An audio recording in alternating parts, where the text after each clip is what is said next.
নমস্কার বন্ধুরা, কল্যাণীর রান্নাঘরের নতুন আরও একটা পর্বে আপনাদের সবাইকে স্বাগত। আজ আমি আপনাদের সঙ্গে শেয়ার করছি আমের মিষ্টি আচারের রেসিপি। আমের মিষ্টি আচার অনেকেই অনেকভাবে বানিয়ে থাকেন, তবে আমি যেভাবে তৈরি করেছি এই প্রতিটা টিপস ফলো করে একবার আমের আচার বানিয়ে দেখুন।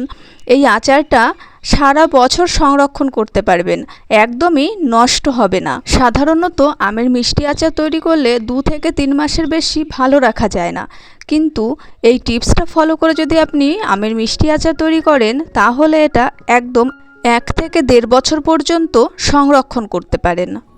তো চলুন দেখে নেওয়া যাক আজকের রেসিপিটি। এই মিষ্টি আচার তৈরি করার জন্য আপনার আমটা সিলেক্ট করা খুবই জরুরি। যে আমটা আপনি নেবেন আমটার আঁটি যেন শক্ত হয়ে যায়, একদমই যেন কচি আম না হয়। আমটাকে ধুয়ে জলটা একদম পরিষ্কার করে নিতে হবে, প্রয়োজনে পরিষ্কার কাপড় দিয়ে মুছে নিতে হবে যাতে করে আমের গায়ে একদমই জল লেগে না থাকে।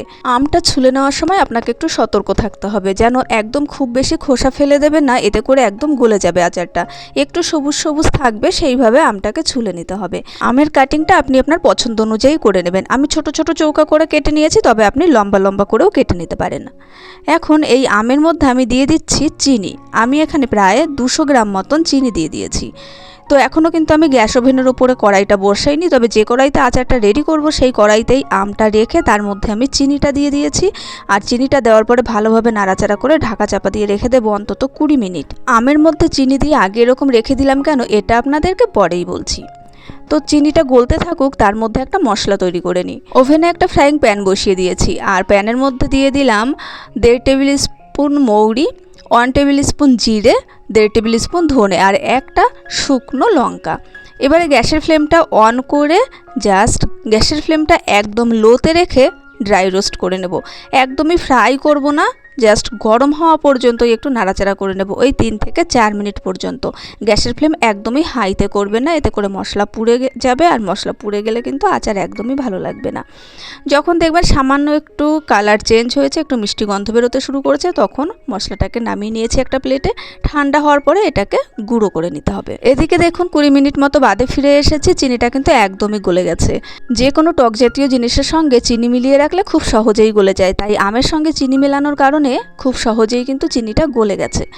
এখন আমি গ্যাসের ফ্লেমটা অন করে দিয়েছি, আর গ্যাসের ফ্লেম অন করে লো টু মিডিয়ামে রেখে এটাকে একটু নাড়াচাড়া করে নিচ্ছি যাতে করে নিচে ধরে না যায়। আর জাস্ট অল্প অল্প চিনি একটু দানা দানা আছে, এটা গলে যাবে একদম 2 থেকে 3 মিনিটের মধ্যে। ঢাকা চাপা দিয়ে 5 মিনিট মতো অপেক্ষা করব গ্যাসের ফ্লেম লো টু মিডিয়ামে রেখে। আচ্ছা, আমের মধ্যে চিনিটা দিয়ে কেন 20 মিনিট রেখে দিয়েছি? আমের মধ্যে চিনি দিয়ে এরকম চিনি জুসের মধ্যে যেহেতু 20 মিনিট ধরে আমটা রয়েছে, এতে করে আমের আচারটা যখন তৈরি করব আমটা কিন্তু একদমই গলে যাবে না।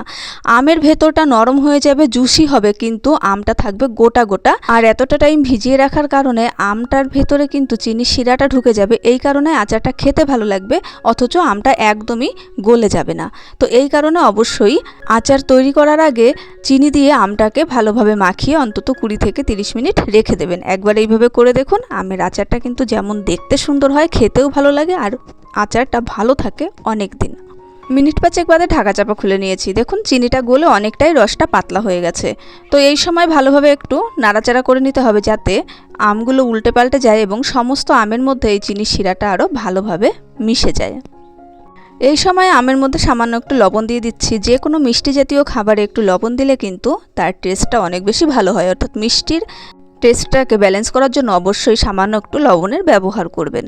তো এখন নাড়াচাড়া দিয়ে রাখছি, আর গ্যাসের ফ্লেমটা আছে মিডিয়ামে, এবং আর ঢাকা চাপা দেব না, রসটা যাতে করে টেনে আসে সেই কারণে। তবে মাঝে মধ্যেই কিন্তু নাড়াচাড়া করে নিতে হবে, তা না হলে চিনির শিরাটা নিচে পুড়ে যাবে। তো এই সময় আমি দিয়ে দিচ্ছি দেখুন 1 টেবিল স্পুন ভিনিগার।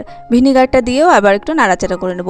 ভিনিগার দিলে আচার অনেক দিন পর্যন্ত ভালো থাকে, তাই আচার তৈরি করার সময় অবশ্যই সামান্য একটু ভিনিগার দেবেন। 1 টিস্পুন বা 1 টেবিল স্পুন দিলেই যথেষ্ট। এই ভিনিগারটা জন্যই কিন্তু আচারটা প্রায় সারা বছর ধরে সংরক্ষণ করা যায়। আর এই সময় দিয়ে দেবো ভাজা মশলার গুঁড়োটা। তবে গুঁড়োটা কিন্তু আমি একদম পাউডার করিনি, একটু দানা দানা রেখে এই গুঁড়োটাকে করে নিয়েছি। এরকম একটু দানা দানা রেখে যদি ভাজা মশলার গুঁড়োটা দেওয়া যায় তাহলে আচারটা খাওয়ার সময় খুব ভালো লাগে।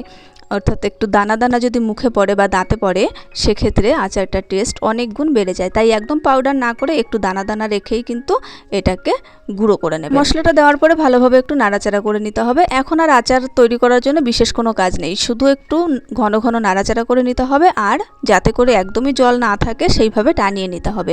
তো দেখুন কত সুন্দর একটা কালার এসে গেছে।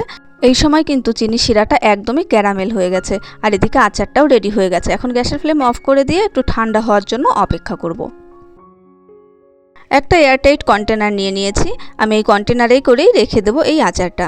আর দেখুন যে কন্টেনারটা নেবেন সে কন্টেনারে যেন একদমই জল না থাকে, একদম শুকনো কন্টেনার নিয়ে নেবেন। এবারে এর মধ্যে এই আচারটাকে নিয়ে নিতে হবে। তারপরে ভালোভাবে ঢাকনাটা আটকে এটা যদি বাইরে রাখা হয় তাতে করে সেই আচারটা ভালো থাকবে। আর যদি নর্মাল ফ্রিজে রাখেন তাহলে 1 থেকে 1.5 বছর পর্যন্ত এই আচারটা ভালো থাকে। তো আশা করছি আমার আজকের এই রেসিপি আপনাদের ভালো লেগেছে। ভালো লাগলে চ্যানেলটা সাবস্ক্রাইব করার অনুরোধ রইল। পাশে থাকা বেল আইকন অবশ্যই ক্লিক করে রাখবেন যাতে আমি নতুন নতুন রেসিপি শেয়ার করার সঙ্গে সঙ্গে নোটিফিকেশান পেয়ে যান। দেখা হবে পরের রেসিপির সঙ্গে, সেই পর্যন্ত ভালো থাকবেন। আজকের মতো টাটা।